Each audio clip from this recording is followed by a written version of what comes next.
اخباركم ايه؟ بعد اذنك كمل الفيديو للاخر لما تشوف فيديو اسلام اسامه الشاب المصري اللي نشره عن حاله الحجاج المصريين، واي حد يشوف الفيديو هيقول كارثه بكل المقاييس وعدم تنظيم من المملكه العربيه السعوديه. وهو بيوصف ويقول كل ما امشي القى واحد ميت، ولما يتصل على الاسعاف محدش يرد، ولما يشاور للإسعاف ما بتقفش. السعودية كل موسم حج بتقدم خدمات للحجاج تفوق التوقعات بالتنظيم، وبتعمل حساب كل واحد حسب الأعداد اللي بتزيد كل سنة عن التانية. كمل معايا بعد إذنك عشان نوصل لنقطة معينة. ليه فيديو إسلام أسامة كان ليه رد فعل سيء عند السعوديين وليهم حق؟ أنا كمصري أقولك أيوة عندهم حق يزعلوا.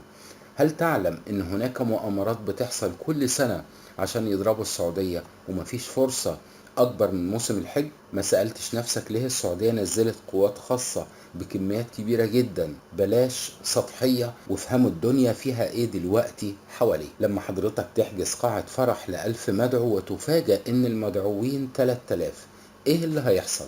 اسلام طلع في الفيديو اللي هتسمعوه وخلي اعتذاره دلوقتي على جنب.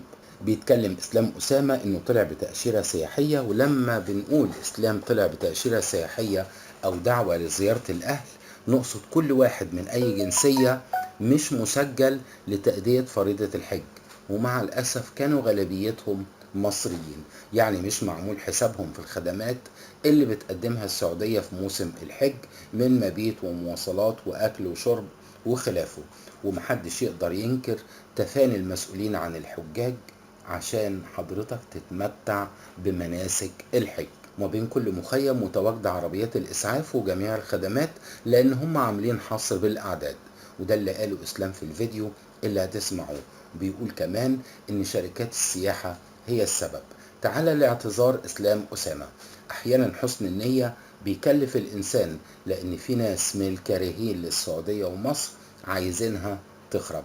اسمعها مني، لو ليك اي نشاط ضد مصر او السعودية وده هيظهر ويبان الامر هيختلف.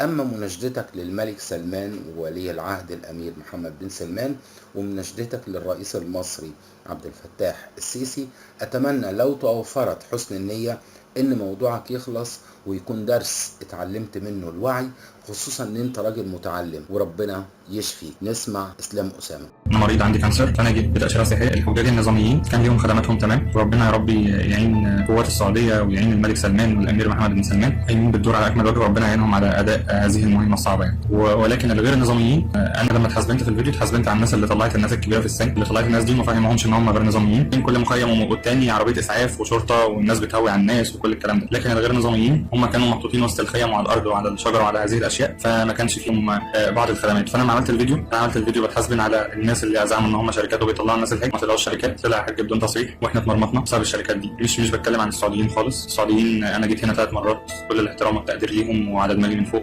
فاي حد يشوف الفيديو ده يشيره لله عز وجل والاثبات نيتي وحسن نيتي يعني. بناشد الجهات السعوديه وبناشد الملك سلمان بن عبد العزيز ربنا يديم عمره يا رب ويطوله، وبناشد الامير محمد بن سلمان، وبناشد الرئيس محمد عبد الفتاح السيسي، كل الجهات